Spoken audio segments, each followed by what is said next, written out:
I turned 25 this weekend, and these are some things that I learned in my early 20s so you save yourself some trouble, heartbreak, and debt.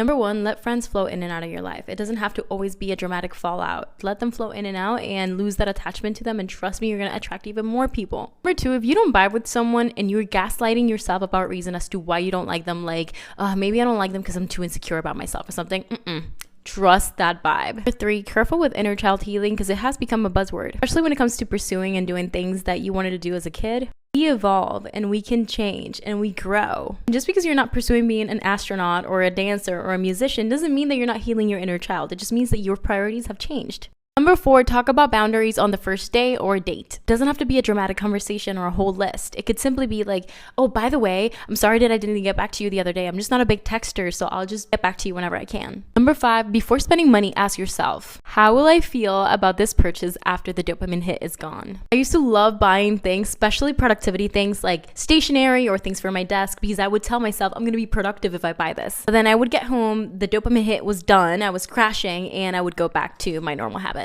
6, don't post everything on social media. I'm a social media marketer. I actually strategize for celebrities and Fortune 500 brands, and I advocate for vulnerability at all times. But vulnerability does not mean lack of boundaries. We grow and evolve and change opinions very often, but the content that we put online doesn't. It might be a great way of connecting, but it could also ruin your life. 7, listen to the way people talk about themselves. Believe people when they tell you who they are. I'll just leave this one at that. Number 8, observe your thoughts. We all struggle with intrusive thoughts and thoughts that don't really belong to us or who we stand for as a human being. So if your brain is telling you, go smash that table, don't. But also don't judge yourself for having that thought. Simply observe it and be like, that's a weird thought. Okay, anyway.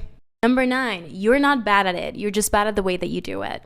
Let's say that you want to become a content creator and you tried YouTube or Instagram or TikTok and none of those things were working. Find another medium that works for you. For me, for example, I realized that long form video sometimes makes me uncomfortable, so I love having my podcast. 10, this is how I go through all of my really dark moments, and it's think of a positive outcome to a no. If something didn't go through the way that you wanted to, just assume that that no saved you from something big. For example, if there's a lot of traffic, just be like, wow, I just got saved from a big car accident. 11, your body will force you to rest if you don't. If you don't balance out and mix the hustle with the rest, then unfortunately you're going to have a very long period of your life in which you're not going to be able to do anything. So you decide.